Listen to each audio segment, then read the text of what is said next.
Please like the video and share your thoughts in the comments. Your feedback helps make the content better. She started calling our home, the place, like she was checking into a hotel, and I was the night clerk. Plates clinked. She stood at the sink, phone face down, voice flat. "Don't wait up." Aaron tossed without turning. "Connor's studio runs late." I leaned on the doorway. "We had dinner plans." She flicked a wet hand. "You can microwave. It's not a big emotional thing." Glad to know I rank somewhere between leftovers and a podcast. She gave a thin smile. "If the shoe fits." I didn't bite. I rinsed my plate, loaded the dishwasher, and let the silence sit. That was the first night she set me below her calendar.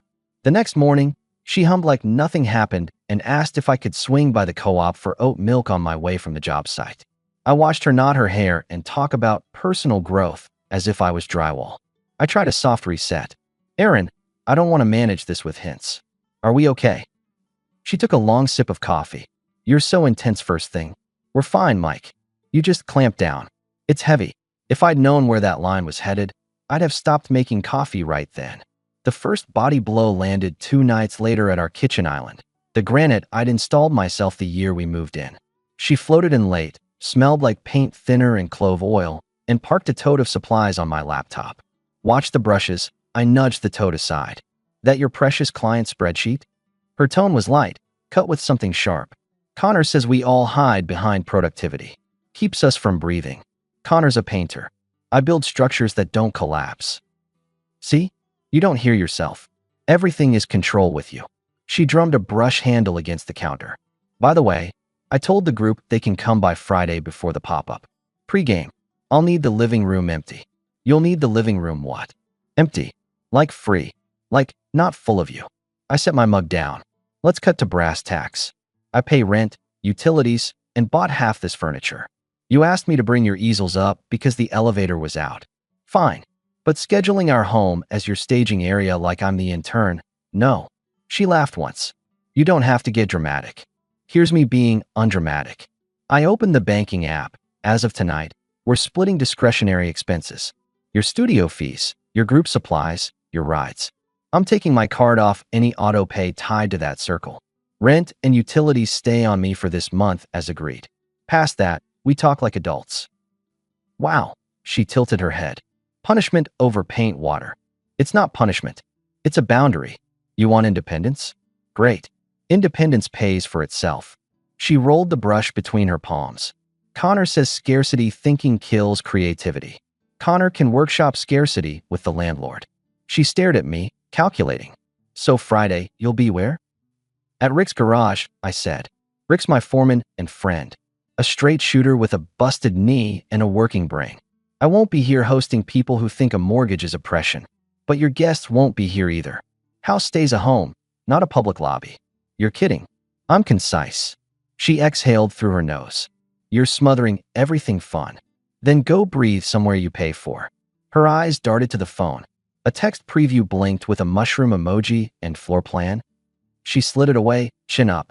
"You know what? We'll do the pregame at Lila's. Happy now?" I'm not chasing happy. I'm restoring order. I slept light that night. In the morning, she was soft. She put a sticky note on my thermos. "Sorry for the attitude. Big week." She kissed my cheek, made jokes about my old truck, and asked if I could look at a wobbly shelf at Lila's before the event. First illusion. Like care, pretend truce. "Text me the time," I replied. "I'll swing by after work." "See," she brightened. "We're good."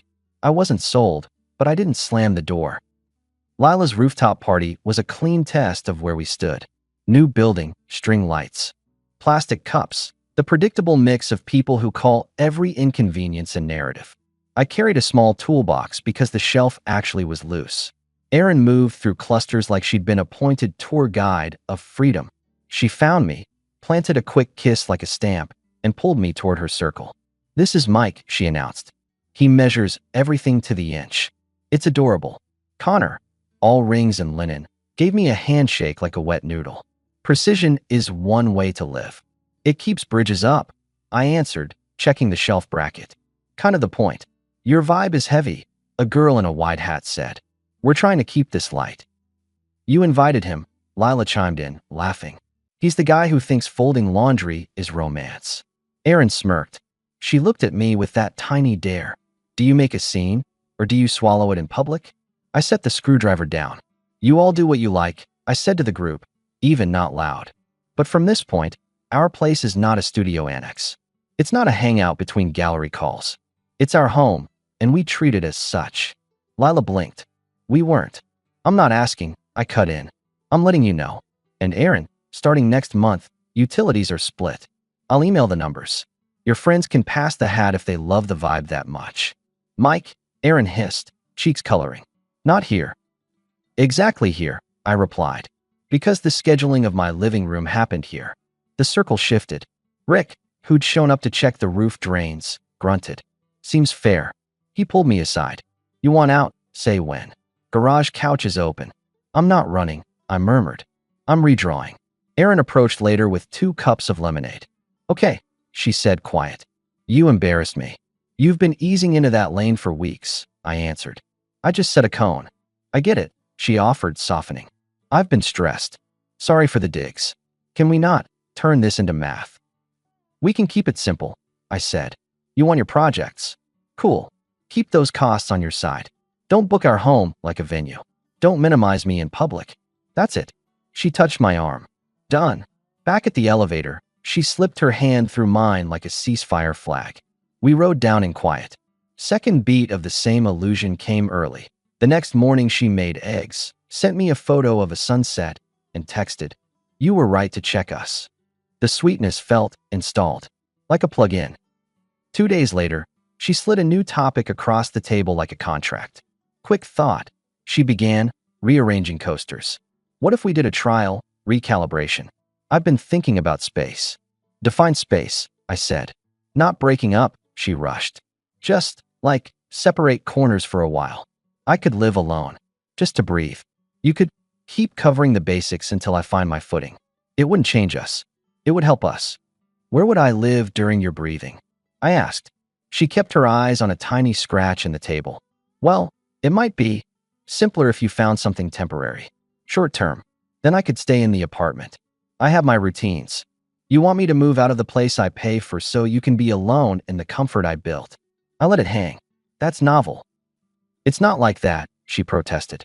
It's strategic. If you leave for a bit, I'll reset. You don't have to take it personally. The urge to argue was there. I didn't. I leaned back and looked at my own hands. Heavier than hers. Steadier. Let's take the night, I said. I'll think.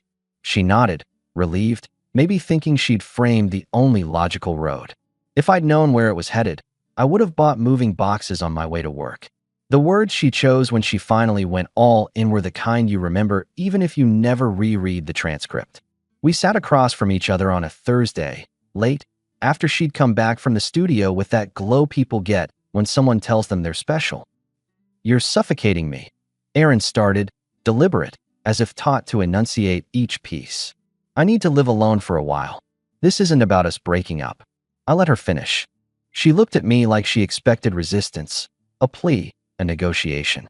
I didn't give her any of that. I want you to be happy, I told her. She blinked. So you understand. I do. I stood, reached for my keys, and pulled my own notebook from the shelf. Let me help you get exactly what you asked for. Don't be smug, she warned. I'm being precise. Friday at 6 a.m., I was at Rick's garage loading my workbench into the bed of my truck. By noon, my friend Nate from the office rolled up with a dolly. We moved quietly, cleanly. My office chair, the printer I bought, the TV I'd mounted, the power tools, the 2 bookshelves I built from oak. I labeled boxes the way I labeled job site inventory. My name was on every receipt. My card paid for every cord. I took my coffee grinder and the cast iron skillet I seasoned. I left the couch she'd paid for with her tax refund. Not because I'm generous, because I'm exact. At 2, I emailed the landlord.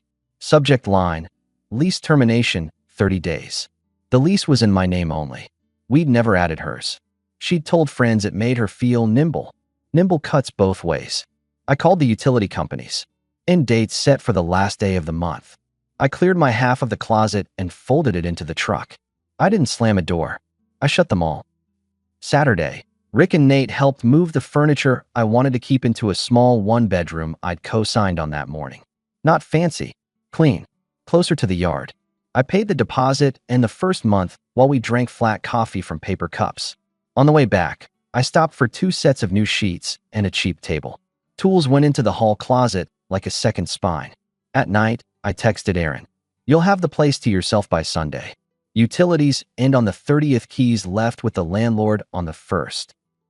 She didn't answer. Sunday noon, she walked in, a toad on her shoulder, and saw the hollow edges where my life had been. The TV mount was empty. The desk was gone. Half the kitchen tools were gone. My office door stood open to a rug and a ghost. You can't just leave, she blurted. What is this? You needed space, I said. I'm giving it to you. You can't just leave, she repeated, like saying it twice would grow a net. I did, I replied. Her eyes landed on the stack of envelopes on the counter. I nudged them toward her. Utility termination notices. Prorated. Rent notice to the landlord. She grabbed one and scanned down. What about rent? That's between you and the landlord. You're joking. Your name isn't on the lease, I said plain. You wanted independence. You're petty, she snapped. This is a stunt. It's logistics. You're punishing me. When someone says they're suffocating, I answered, you give them air immediately. What am I supposed to do? Exactly what you asked for. Live alone. She stood in the center of the room, waiting for some kindness she believed she was owed. I didn't fill the gap. I took my last box, the one with my grandmother's tools, and walked out. In the hallway, Mrs. Alvarez from 3B peeked out, eyes soft. Everything okay? She asked. Everything's finally clear, I told her. I left my spare keys with the landlord at 4 on the dot. The burst started that evening. The first call pinged at 8. You're punishing me, she said. Real partners support growth. I support clear agreements, I replied. We had none. Now we do. I need a hand for 1 month. That's not crazy. You said you needed to breathe. I cleared the room. I don't have money for the deposit today. Then scale your life to your budget. You sound like a banker. I sound like a builder. I measure load. She hung up. Then texts. This is vindictive. You made a spectacle at Lila's, and now this. Connor says you're controlling even an exit. You abandoned me. I read, didn't respond. Next day, Rick stuck his head into my office. Your wife was downstairs, he murmured. She left a note. The note said, meet me at the apartment. Emergency. I didn't go. An hour later, the landlord called. She's crying, he said low. Says you blindsided her. But the lease is yours. You're within rights. I know the paperwork, I said. I'm not trying to hurt anyone. I'm honoring a request. It's messy, he muttered. I'll give her till the 15th to decide. After that, I show the place. He didn't need to add that he'd heard variations of this song. I thanked him. At lunch, my mother called. She's a retired nurse with a spine of steel and a heart like a duty roster. Erin came by. She began, exasperated. She's undone. She says you kicked her out without warning. I removed myself. I corrected. Semantics. Boundaries. And if she spirals? Mom pressed. Then she calls her support system. I said, I'm not a system. I'm a person. Michael, she sighed, using the full name only when she meant business. I raised you to be decent. I am. Decent is not the same as funding someone's theater. She's not theater, Mom scolded. She's family. She's a spouse who asked for space and a lifestyle I financed. I gave her the first and shut the second. Both by the book. Mom went quiet, which meant she was thinking. I don't like how cold you're being. Cold is calm when warm gets exploited. Fine. But I won't be the villain, she said. Don't put me in the middle. I'm not. She walked herself there. I hung up and took a long drink of water. The phone lit up again. Her friend Lila. What are you doing, Mike? She demanded. No hello. You made her cry. She handed me a request. I delivered it. Everyone needs a transition. You don't leave someone stranded. She's got a whole team who loves her freedom. They can crowdsource her cushion. You are impossible. Reliable is the word you want. And here's a reliable notice. Don't use our apartment as overflow, even empty. The landlord's showing it next week. You're actually ending it? She sounded surprised, which told me she'd bought the not breaking up language as a permanent loop. I'm ending the subsidy. She went silent. Then a quieter voice. She'll hate you for this. That's cheaper than losing myself. That evening, my younger brother, Evan, showed up at my new place with 2 sandwiches and a raised eyebrow. I don't get the art scene, he admitted, dropping onto my new chair. I do get rent. You turned the valve off. Yup. Proud of you, he said, then added, she'll escalate. I know. He studied me. You good? I'm steady. The next morning at 7 a.m., Erin stood outside my office building, eyes red, a to-go cup of my favorite coffee in her hand. Second illusion, only bigger. She came in slow, set the cup on my desk. I don't want to fight, she began. I was overwhelmed. I shouldn't have thrown the word suffocating like that. I meant pressure. I love you. Can we talk about a plan? Just a month paid ahead while I find a room. Or I can stay with you a few nights until I sort it. Please. You made a decision, I answered. I responded in kind. This is disproportionate, she argued.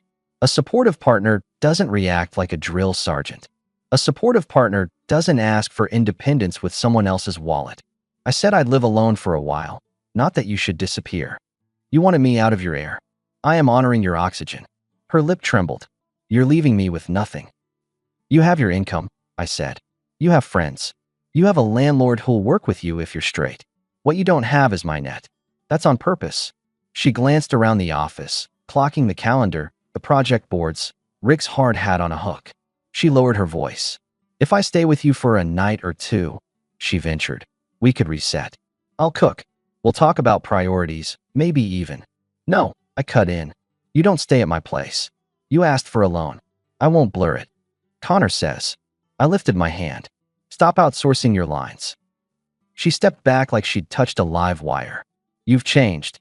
No, I corrected. I finally matched your energy. She left the coffee, which I poured down the sink after she walked out. Rick stuck his head in again. You need me to run interference? I will, he said. I've got it, I told him. But thanks. He tipped his chin. Proud of you, man. The drumbeat shifted midweek. The pity ask hardened into accusation.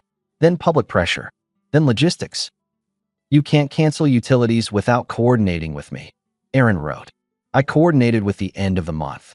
You're cruel. I'm consistent. What about my fridge full of food? Pack it. Or eat it. At 9 p.m., Mom again. Be the bigger person, she insisted. Cover a month. Being bigger doesn't mean paying tuition for bad behavior, I answered. You sound like your father, she snapped. Thanks. She huffed. Then, as if reading from a script, real partners support growth. Partners don't use that line like a code to access accounts. She hung up. Thursday, the landlord met me at the apartment for a quick walkthrough before showings. Erin was there, pacing, cheeks blotchy. She made a point of crying in the doorway where neighbors would see. You're abandoning me, she announced, loud enough for the stairwell. I'm being made homeless. You're being given what you demanded, I answered, unshaken. Your own space, funded by you. The landlord cleared his throat. We can discuss month to month, Erin, he offered gently. But payments must be on schedule. She turned on him. You're heartless. He looked at me, half shrugged. We finished checking the outlets. I left 2 sets of screws labeled for the curtain rods I'd reinstalled years ago. That's how my brain works. Before I left, Erin grabbed my sleeve. You said you wanted me happy, she accused. I do. Happiness doesn't run on my credit card. You keep saying I asked for this. I didn't ask you to overreact. You asked for air. I opened the windows. You're making me the bad guy. No, I said. You're discovering that decisions have weight. She made a frustrated sound, wiped her cheek with the back of her hand in a way that used to make me fold. I didn't. Friday, she tried the swarming approach. Lila texted me paragraphs about compassion. Connor sent me a shorter gem. You're insecure. I didn't respond to either. Evan pinged me. Want me to run interference at the apartment if anyone shows up? I told him no. I don't use little brothers as shields. By Sunday, I had every tool in place in the new apartment. I mounted my own shelves, stockpiled screws, labeled bins. I woke up at 6 and ran numbers on a small subcontract we were bidding on. Life organized itself without the background noise of vibe. Then Erin called, quiet this time. Can we meet in public? She asked. Neutral ground. Pick the place. She chose a coffee shop near the old apartment. She walked in wearing a sweater I'd gotten her last winter. She sat, held the mug with both hands like it was a prop in a softer scene. I miss you, she led. I miss us. What do you miss? I asked. She thought. The way you handle things. That's not us. That's me. And us, she pushed. We were good until your rules strangled it. Which rules strangled it? I asked, not unkind. Paying for what you use? Not insulting me in public? Not booking our home as a co-working space? Those are pretty basic. She tapped the mug.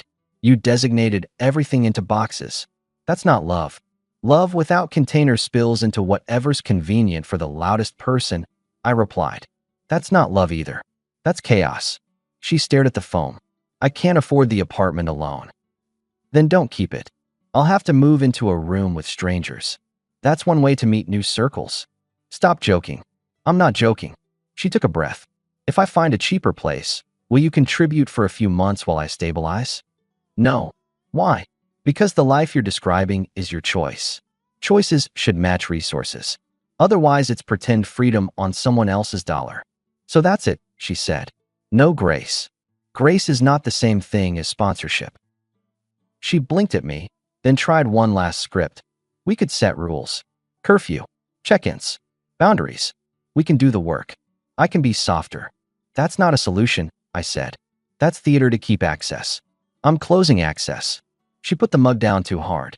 You win, then. No, I said. I exit. She didn't text that night. Monday morning, I filed the divorce papers. Clean. Uncontested if she signed. No property to divide beyond what was already segmented. We had no children, no shared accounts worth a fight, and I'd removed my exposure. The lawyer's email 2 days later said, she signed. Friday, she sent a long message about how I'd taught her nothing but scarcity. She used the word dignity like it was a dare. I read it once, then archived it. Evan texted an hour later a photo from the neighborhood board, our old apartment listed for showings. In the comments, one of Aaron's friends wrote, sad. The place had such energy. Someone else replied, energy doesn't cover rent. Aaron tried one last visit. She arrived at my new door with a dish covered in foil. She stood there like a story could be swapped out if the music changed. I made dinner, she said softly. Can we please? No, I replied. What do I tell people? She asked. The truth, I said. You wanted to live alone. You got it. You enjoy this, she accused. I enjoy sleeping where I'm respected. She swallowed. You didn't even give us a chance to recalibrate. You asked for space, I reminded her. You got the new settings. They came with a different access level. That's the only recalibration I owe. She didn't move. I hate you. That's allowed, I answered. It's also temporary. She left the dish on the mat. I threw it out. 2 weeks after the utilities cut off, the landlord texted that Aaron had moved her things into a friend's spare room. He changed the locks. I dropped the final keys in his office tray, shook his hand, and walked out into a bright, ordinary afternoon. That was the point of no return. Not because I slammed doors, but because I didn't. On my last visit to the building to pick up mail, Mrs. Alvarez from 3B opened her door again. You look lighter, she observed. I'm just not hauling something that isn't mine anymore, I told her. Good, she said. Men like you forget you can put things down. I smiled. Not anymore. On my way out, Connor was in the lobby, gesturing into a phone, telling someone how spaces have to mirror souls. He saw me, paused, and gave me a nod like we were peers in a debate club. I didn't return it. Respect isn't a vote. At the curb, Rick pulled up, window down. Beer, he asked. I'm good, I said. Got shelves to mount. He squinted. You sure you don't want to toast the end of an era? I'll toast by sleeping 8 hours straight. He laughed. Suit yourself. That night, I set up a small stereo in the new place, not loud, not symbolic. Just a working system. I cooked a simple meal on my pan. I ate at the table I'd assembled. I washed dishes. I labeled the breaker panel. I slept in clean sheets. Saturday morning, I took the truck to the shop for a tune-up and bought myself a used toolbox I'd been eyeing. Practical trophies. A month later, a woman named Dana from our accounting department asked if I wanted to join a group for a hiking day. I said yes. She didn't talk about vibes. She asked about trail maps and water. We laughed about weather and shoes, and nobody told anyone to breathe. We exchanged numbers like grown-ups. Evan and I started lifting again in the mornings. He said I seemed settled. Mom came by and inspected the apartment, noted that my towels actually matched, and deflated a little when she realized I hadn't become mean, just clear. I didn't like her, she admitted finally, quiet, eyes on the plant I'd somehow kept alive. I wanted to, But I didn't. I did, I said. Once. Do you miss her? Pieces. Not the whole. Mom nodded. Good answer. I traded the old truck for a solid one with fewer problems and more torque. I took on a new crew, won a bid on a mid-size renovation in the West End, and let the bigger numbers sit quietly in their accounts. No flourish. Just wait and balance. Word got around that Erin moved twice in 3 months. A friend of a friend mentioned she was renting a room in a walk-up with 2 other artists and doing a lot of posts about solitude. She hosted small gatherings in other people's kitchens. Her circle loved her captions. That's not a punchline. It's just a different metric. Sometimes I see her name float across a screen. She's still selling freedom like a candle. Maybe it smells nice. It doesn't keep a roof over your head. People expect a final speech, something triumphant. There isn't one. There's a final act. I went back to the old apartment one last time on the 1st of the month to meet the landlord, hand him a set of curtain anchors he'd asked for, and lock up. Erin had left a small paint stain on the hallway baseboard. I wiped it clean with a damp rag and a steady hand. He handed me the deposit check, minus a light cleaning fee. I said thanks, tucked it into my pocket, and headed for the stairs. Erin stood at the bottom, waiting, hair pulled back, eyes clear for once. She didn't look like the version who weaponized softness. She looked like someone who'd hit a wall and was reading the sign on it. You really did it, she said. I didn't do anything to you, I told her. I did something for me. I thought you would fill the gap, she admitted. I stopped patching holes I didn't make. She chewed the inside of her cheek. You were right about the apartment. I usually am about structures. I'm not going to ask you for anything, she said. I just wanted you to know I regret how I framed it. I used words like tools. Tools build or cut, I replied. You chose cut. I put down the lumber. She nodded. I hope you're happy. I am, I said. And I want you to be happy too. She looked up at that. Maybe she heard the echo of the night I said it the first time. This time, no strategy latched onto it. She reached into her tote and pulled out a small sketch. The kitchen island. The one I'd installed. She held it out. For you, she said. You made good work. I took it. Good luck, Erin. You too. I turned, walked out into the daylight, and didn't look back. That was my final line, without drama, without a door slam. A measured exit. 2 months later, Dana and I drove out past the river to a trail where the air actually tasted like it belonged to anyone who'd made the effort to show up. My phone buzzed once with an unknown number and then went quiet. I didn't pick up. We reached a lookout, not dramatic, just honest. I pointed at a straight run of path ahead. That's the way, I told her. Measuring the grade? She teased. Always. She laughed, the easy kind. We walked. We didn't talk about oxygen as performance art. We didn't post it. We just moved. Back in town, I parked in my clean slot, locked the truck, and climbed the stairs to a place that fit. On the counter, in a simple frame, sat the sketch of the island. Not as a shrine. As a reminder, I build, I maintain, I let go when someone mistakes that for a given. Erin, last I heard, she subleased a smaller studio, posted less, and learned late what most of us learn the hard way. Independence is a bill you pay yourself. She has a circle still, tight as ever. Good for her. What she doesn't have is my house, my cards, or my patience. She called it suffocating. I called it structure. When she asked for air, I opened all the windows and stepped outside. That's not cruelty. That's clarity. And it's quiet out here, the kind of quiet a man earns. I didn't win anything. I ended something that had stopped respecting me. That's the work. You don't rant. You don't negotiate with people who prefer your backbone as scaffolding. You change the locks that have your name on them. You hand back keys that were copies of yours. You move the tools you bought with your own money into a place where they build your life, not a stage. You keep moving. You stay measured. And if someone ever tells you they can't breathe around you, hand them the air they asked for and walk away before they decide your lungs are public property.